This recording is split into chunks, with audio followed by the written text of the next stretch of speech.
NBC 15. This is breaking news. We are following breaking news tonight. Firefighters are battling a fire just off of Todd Drive in Madison. And that is where we find NBC 15's Meredith Barrick, who is live at the scene with the latest.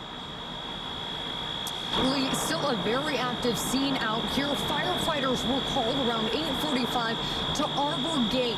They had reports that there was a fire on the 5th floor of the West Tower. Now that's what houses Bonfire and a number of other businesses. Fire officials tell me the fire was contained to one room, and they did spend a lot of time checking to make sure it hadn't spread anywhere elsewhere in the West Tower or East Tower. Now, fire officials also tell me that one person was arrested. A suspect had been found inside the building and had caused damage elsewhere. Now, they are not sure if this person is connected to the fire. They're currently investigating that right now. Thankfully, no injuries, especially because a lot of people were out here tonight on a busy Friday night. Reporting live in Madison, I'm Meredith Barrick, NBC 15 News. Meredith, thanks. If we get any more information, we'll be sure to let you know tomorrow on the morning show and on NBC15.com. Well, it turned out to be a beautiful, crisp fall evening, and more of that cool air is in the forecast for the weekend. Here's AJ Waterman with our Weather Authority forecast. Hi, AJ. Hi, Lee. And speaking of cool air, how about some frost advisories that are in place tonight? And that is from 3 a.m. to 9 a.m. in the morning. And we'll expect some locations to actually see frost, especially north and west of Madison, those counties highlighted in blue. So make sure you take precautions, bring in or cover any outdoor plants. Right now, temperatures in Madison, 48 degrees. But look at Camp Douglas, already in the 30s. And I wouldn't be surprised if we see some upper 20s tonight the further north and west you go, as it is going to be very cool tonight. On Sky Tracker, not really tracking too much without those clouds to really keep us warm. I do expect temperatures to continue to fall tonight, most of us getting into the 30s. So the night planner stays cool and dry, but we'll see sunshine tomorrow and most of the weekend. The details coming up in just about 10 minutes. Lee? AJ, thanks. The search continues for the suspect in this afternoon's shooting on the city's southwest side. It happened just before 1 on the 2300 block of Allied Drive outside of an apartment complex. NBC 15's Morgan Wolf has been following this story all day. Morgan, what have neighbors been saying? Lee, I spoke to neighbors throughout the day today that say they're mainly upset that this shooting happened in a neighborhood that's filled with kids. Now, the kids I spoke to today said that they're scared and worried for their safety. It's scary for me. Breslin Ramirez enjoys playing outside with her neighbors. But after today, That's why we're scared to play outside. her and her friends feel this way after a man was shot in broad daylight outside of an apartment on Allied Drive in Madison. I don't really want to play outside here either because it's scary. 21-year-old Isaac White has lived in the area his whole life.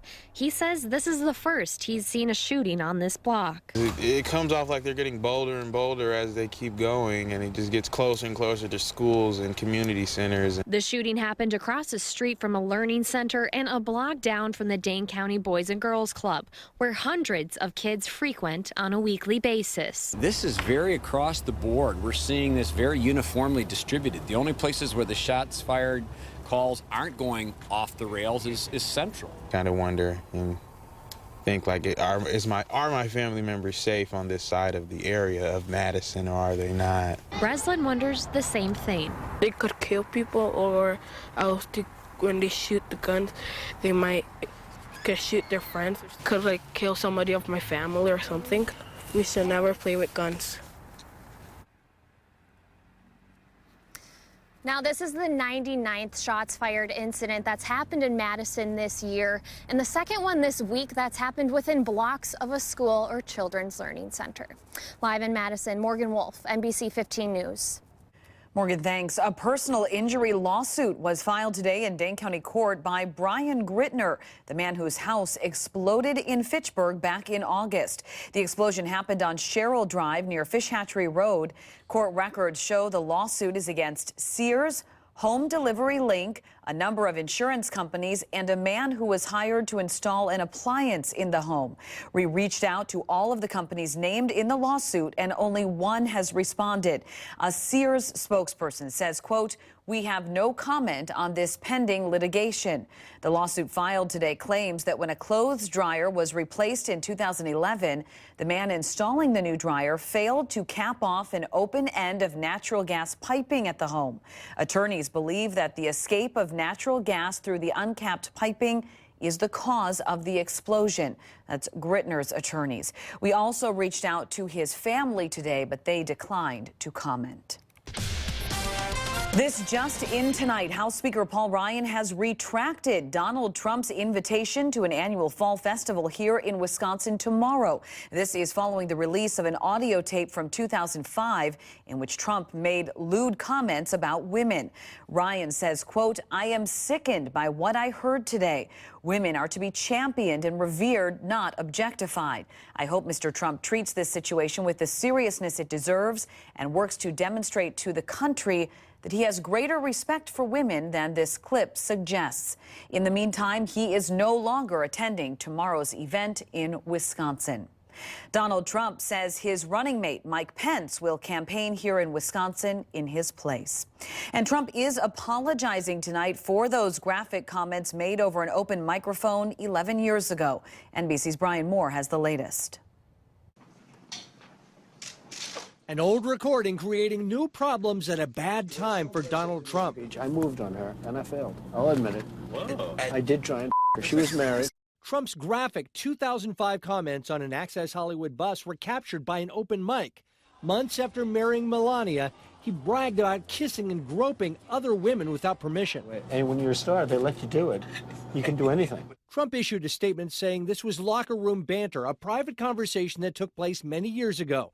Bill Clinton has said far worse to me on the golf course, not even close. I apologize if anyone was offended. Among those offended, Party Chair Reince Priebus and several other top Republicans. House Speaker Paul Ryan said he was sickened by what he heard and said Trump would no longer be attending a Wisconsin event on Saturday as scheduled.